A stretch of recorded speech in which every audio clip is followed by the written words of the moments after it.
Hello అండి, నమస్తే. Welcome to రావు గారి ఇల్లు. ఈరోజు మన రెసిపీ బెండకాయ టమాటా కర్రీ అండి. అన్నం రోటీలోకి మంచి వెజ్ వెరైటీ అండి ఇది. రండి ప్రాసెస్ మొదలు పెట్టేద్దాం. 1/2 కిలో బెండకాయలు, 2 చిన్న టమాటాలు, ఒక చిన్న ఉల్లిపాయ, 3 పచ్చిమిర్చిలను చిన్న ముక్కలుగా కట్ చేసుకోవాలి. తాలింపు కోసం పోపు దినుసులు తీసుకోవాలి. 3 టేబుల్ స్పూన్ల నూనె వేడి చేసి ముందుగా పోపు పెట్టాలండి.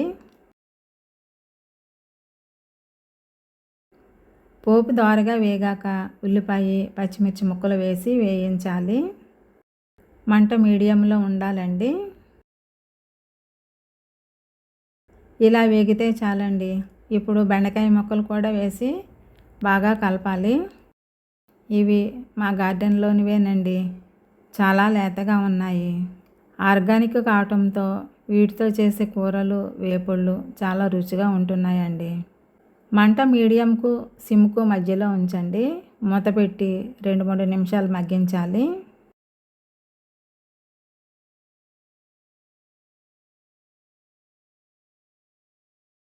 బెండకాయలు ఇలా మగ్గాలి. ఇప్పుడు ముక్కలు ఓ పక్కకు జరిపి టమాటా ముక్కలు వేసి ఇలా కవర్ చేసేయండి.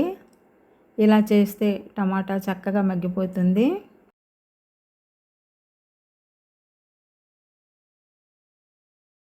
మూడు నిమిషాలు అయిందండి.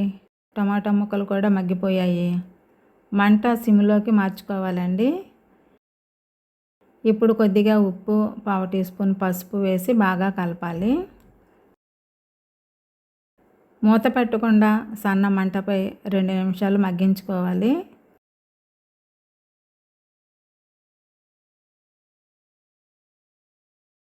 కొద్దిగా కొత్తిమీర కూడా చల్లుకుంటే చాలా రుచిగా ఉంటుందండి. దీంట్లో నీళ్లు పోయక్కర్లేదండి. ఇంతేనండి. ఇక స్టవ్ కట్టేసి మూత పెట్టి ఓ 5 నిమిషాలు ఇలాగే వదిలేయాలి. తర్వాత వడ్డించేసుకోవచ్చు.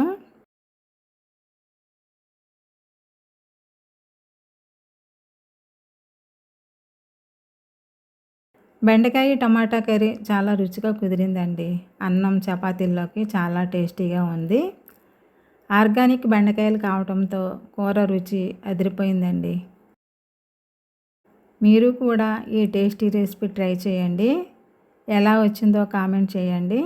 ఈ వీడియోను లైక్ చేయండి, షేర్ చేయండి, సబ్స్క్రైబ్ చేసుకోండి. మరిన్ని మంచి వంటల కోసం నా ఛానల్ రావు గారి ఇల్లు ఫాలో అవ్వండి. Thank you for watching my channel.